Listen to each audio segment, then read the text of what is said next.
بسم اللہ الرحمن الرحیم۔ قادیانیت کیا ہے اور ان کے مقاصد کیا ہیں اور اس کے معرض وجود میں اس کو لانے کا اور اس تحریک کو بنانے کا مقصد کیا ہے؟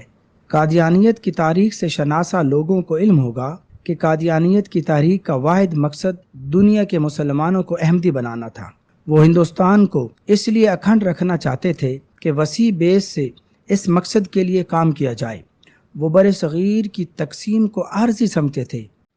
ان کے نظام کی تصدیق قادیانیوں کے ترجمان روزنامہ الفضل قادیان کے 15 اپریل 1947 کے اس شمارے سے بخوبی ہو جاتی ہے، جس میں قادیانی جماعت کے دوسرے سربراہ مرزا بشیر الدین کا سر ظفر اللہ چودھری کے بھتیجے کے نکاح کے موقع پر خطبہ شائع ہوا تھا۔ اس خطبہ میں قادیانی جماعت کے سربراہ نے بڑے واضح الفاظ میں کہا تھا کہ ہمیں کوشش کرنی چاہیے کہ ہندو مسلم سوال اٹھ جائے اور ساری قومیں شیر و شکر ہو کر رہیں تاکہ ملک کے حصے بکھرے نہ ہوں۔ ممکن ہے عارضی طور پر کچھ افتراق پیدا ہو اور دونوں قومیں جدا رہیں، مگر یہ حالت عارضی ہوگی اور ہمیں کوشش کرنی چاہیے کہ جلد دور ہو جائے۔ بہرحال ہم چاہتے ہیں کہ اکھنڈ ہندوستان بنے اور ساری قومیں اکٹھی۔ قادیانی جماعت میں سب سے زیادہ پڑھا لکھا اور روشن خیال سر ظفر اللہ چودھری تھے، لیکن انہوں نے بھی بانی پاکستان بابائے قوم قائد اعظم محمد علی جناح رحمۃ اللہ علیہ کے نماز جنازہ میں شرکت کرنے کی بجائے غیر مسلم سفیروں کے ساتھ زمین پر بیٹھنا پسند کیا تھا، اور جب ان سے پوچھا گیا آپ وزیر خارجہ ہیں لیکن نماز جنازہ میں شریک نہیں ہوئے، اس کی وجہ کیا ہے؟ اس پر ظفر اللہ خان نے کہا کہ مجھے کافر حکومت کا مسلمان وزیر خارجہ سمجھ لیا جائے یا مسلمان حکومت کا کافر وزیر خارجہ۔ اس طرح انہوں نے تاریخ میں شہادت ریکارڈ کروائی کہ مسلمانوں کا مذہب الگ ہے اور قادیانی ان سے الگ ایک نئے مذہب کے پیروکار ہیں۔ بقول علامہ اقبال رحمۃ اللہ علیہ اس گروہ کو یہودیت کا چربہ قرار دیتے ہیں۔ الحمدللہ پاکستان ایک اسلامی ریاست ہے جس کے آئین کے سیکشن 7F میں قرآن و سنت کی بالادستی کا اقرار کیا گیا ہے۔ قرآن و سنت کی روح سے عقیدہ ختم نبوت دین اسلام کی اساس ہے۔ یہ ایک ایسا عقیدہ ہے جس کی بدولت امت مسلمہ انتشار سے محفوظ ہے۔ یہی عقیدہ پوری امت مسلمہ کے اتحاد، یکجہتی، وحدت، استحکام اور سالمیت کا آئینہ دار ہے۔ قادیانی جماعت اس عقیدہ کی منکر ہے۔ قادیانیوں کا اس عقیدے سے انکار امت مسلمہ کی یکجہتی، استحکام کو نقصان پہنچانے اور انتشار و تفریق پیدا کرنے کا باعث ہے، لہٰذا مسلمانوں کے پاس اس کے سوا کوئی چارہ نہیں کہ وہ ایسی جماعت کی مذموم سرگرمیوں کے خلاف اپنا دفاع کریں۔ یہ ایک حقیقت ہے کہ اسلام اور قادیانیت دو الگ الگ مذاہب ہیں۔ مسلمانوں کا عقیدہ ہے کہ نبوت و رسالت حضور نبی کریم صلی اللہ تعالی علیہ وآلہ وسلم پر ختم ہوگی، جبکہ قادیانی حضرات مرزا غلام احمد کو نیا نبی اور رسول مانتے ہیں۔ یہی وجہ ہے کہ ان کے نزدیک غیر قادیانی یعنی مسلمان کافر اور دائرہ اسلام سے خارج ہے۔ دراصل قادیانیت برطانوی سامراج کی بدترین یادگار ہے جو اس کی حمایت اور سرپرستی میں کام کر رہی ہے، کہ ایک مذہب ہی نہیں بلکہ ایک ایسی تحریک بھی ہے جس کی اسلام اور پاکستان سے وفاداری مشکوک ہے۔ پاکستان کے مذہبی حلقوں کا ہمیشہ سے یہ تاثر رہا ہے کہ قادیانی حضرات امت مسلمہ کے ہر معاملے کی بھرپور مخالفت کرتے رہتے ہیں اور یہود و ہنود کے ہر اس منصوبے کی حمایت کرتے ہیں جس کا مقصد مسلمانوں یا اسلام کو نقصان پہنچانا ہو۔ ایسے شواہد بھی سامنے آئے ہیں جن سے معلوم ہوتا ہے کہ یہ لوگ اسلام دشمن طاقتوں سے تعاون کرتے ہیں، اسلامی عقائد اور تعلیمات کو مسخ کرنے اور ان میں تحریف کرنے کے لیے ان کے ایجنٹ کے طور پر کام کر رہے ہیں۔ یہ آج کی بات نہیں ہے، پوری دنیا آشکار ہے۔ کراچی اور پنجاب میں جو تخریب کاری، دہشت گردی اور قتل و غارت ہو رہی ہے، اور یہ جب پہلے ہوتی رہی ہے یا اب بھی، یہ اصل عناصر یہ ہیں۔ قادیانی لابی کو بھی اس ضمن میں شک کی نظروں سے دیکھا جاتا ہے، دیکھا نہیں جاتا بلکہ پایا جاتا ہے۔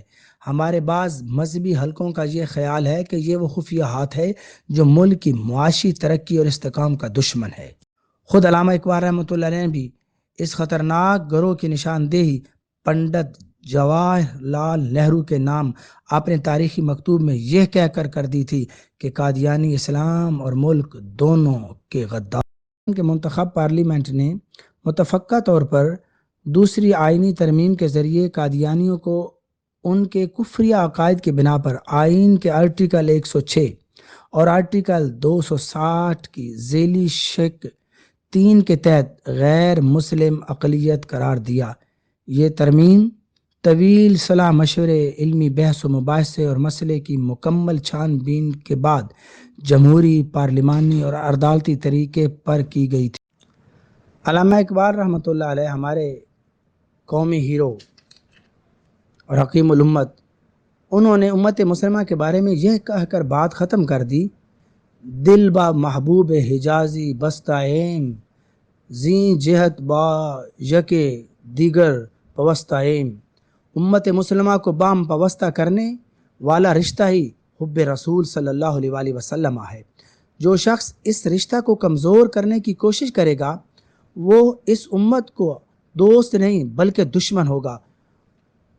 وہ تو یہاں تک فرماتے ہیں کہ عالم عرب کی حدود و حنود بھی حضور صلی اللہ علیہ وسلم کی ذات کی وجہ سے ہے، لہٰذا محمد صلی اللہ علیہ وسلم عربی سے نہیں عالم عربی ہیں۔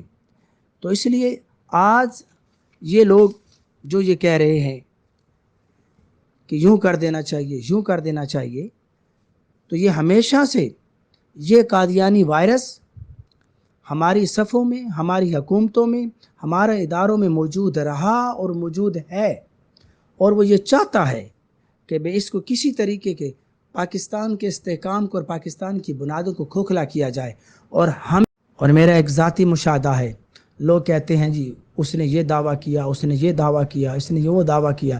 میں ان کی کتابوں اور ان کی طرف نہیں جا رہا، انشاءاللہ وقت ہوا تو پھر اس پہ بات کریں گے۔ میں آج سے تقریباً کچھ 6-7 سال پہلے کی بات، میں اسپیشل ربوہ گیا، میرے ساتھ ایک میرا دوست تھا، تو میں نے کہا یار یہ جب بھی ان سے بات کرتے ہیں تو یہ کہتے ہیں جی ہم تو معاذ اللہ ان کو یہ سمجھتے ہیں، یہ سمجھتے ہیں، ہم تو نبی نہیں جانتے۔ تو ربوہ کے اندر ایک ان کا لنگر خانہ ہے، اس لنگر خانے کے مین گیٹ پر جب انٹری کے لیے بندہ جاتا ہے تو وہاں پر وہ بندہ انٹر ہوتا ہے۔ وہ جب وہاں پہنچا، میں خود اس جگہ پہ پہنچا، تو وہ میرے سے جو پہلے والا بندہ تھا اس نے اس سے پوچھا کہ تم مرزا غلام احمد کو کیا مانتے ہو؟ کیا معاذ اللہ استغفر اللہ، کہ تم اس کو نبی مانتے ہو؟ تو میرے سے پہلے والا جو بندہ تھا اس نے کہا ہاں، جو میرے ساتھ تھا بندہ وہ میرے پیچھے تھا۔ تو جب وہ اس نے کہا اور اس نے اس کا کلمہ پڑھا تو وہ اندر ہو گیا، تو میں وہیں سے واپس ہو گیا، اور میں نے ساتھی کو بھی کہا، میں نے کہا واپس آ جاؤ۔ تو وہ کہتا ہے حاجی صاحب کیا ہوا؟ میں نے کہا کچھ نہیں ہوا، جس کے لیے میں آیا تھا اسپیشلی وہ مجھے مل گیا۔ کیوں کہ یہ لوگ سادہ لوگوں کو گمراہ کرتے ہیں، کسی کو پیسے کا لالچ دیتے ہیں، کسی کو ویزے کا لالچ دیتے ہیں، اور اسی طرح یہ پاکستان کی بنیادوں کو کھوکھلا کرنا چاہ رہے ہیں۔